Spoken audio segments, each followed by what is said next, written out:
எப்படி வறுக்கிறதுன்னு நான் சொல்கிறேம்மா. இதில் வந்து நான் ஆல்ரெடி அரை ஸ்பூன் கார்ன்ஃப்ளவர் மாவு, அரை ஸ்பூன் அரிசி மாவு, 1/4 ஸ்பூன் மஞ்சத்தூள், கரம் மசாலா 1/4 ஸ்பூன் இஞ்சி பூண்டு பேஸ்ட்டு, அடுத்தது தேவைக்கேற்ற உப்பு போடுறேன். நீங்கள் மிளகாத்தூள் வந்து லாஸ்ட்டாக போடுங்க. நீங்கள் முதல்லையே போட்டு வறுக்கக்கூடாது. இது எண்ணெய் ஒரு கலர் கலரிட்டு எண்ணெய் ஊற்றிட்டு நல்லா கொஞ்சம் ட்ரையாக வரும்போது உங்களுக்கு காரத்துக்கு ஏற்ற மாதிரி நீங்கள் மிளகாத்தூள் ஆட் பண்ணிக்கோங்க. வறுக்கிறதுக்கு எண்ணெய் ஊற்றிக்கலாமா. ஒரு கொஞ்சம் எண்ணெய் நிறையவே ஊற்றுங்க. ஒரு 50 ml மேலே ஊற்றுங்க.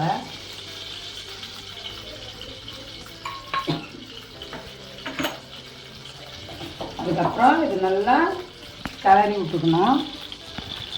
போட்டதெல்லாம் எண்ணெய் காஞ்சோடனே போட்டுட்டு அப்படியே நம்ம கொஞ்சம் நேரம் பரட்டி விட்டு சிம்மிலே வச்சு லாஸ்ட்டாக இறக்குறதுக்கு ஒரு 10 நிமிஷம் இருக்கும்போது நீங்கள் மிளகா பொடி போட்டு ஒரு திருப்பி இறக்கணும். நல்லா முறுமுறுன்னு இருக்கும். அவ்வளோதான். எண்ணெய் காஞ்சிச்சுன்னா இப்போ போடுங்க. நீங்கள் சும்மா கிளறி விட்டாலே போதும். நீங்கள் லாஸ்ட்டாக தான் மிளகாத்தூள் பொடி. இப்போ மிளகாத்தூள் பொடினா தீஞ்சு போயிடும் மிளகா பொடி. அதனால் இப்போ போடாதீங்க.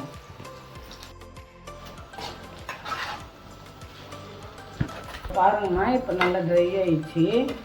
இந்த அளவுக்கு வந்தவுடனே போட்டு ஒரு 10 நிமிஷம் அதே சிம்மில் வச்சிங்கன்னா நல்லா முறுமுறுலாம்.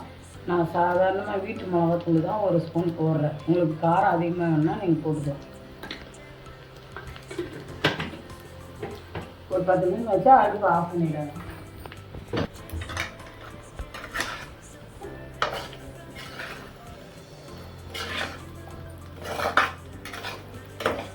மிளகாத்தூள் பச்சை வாசனை போன பிறகு நீங்கள் ஆஃப் பண்ணலாம். இல்லைன்னா நீங்கள் ஒரு 10 நிமிஷம் டைம் வச்சும் ஆஃப் பண்ணிக்கலாம்.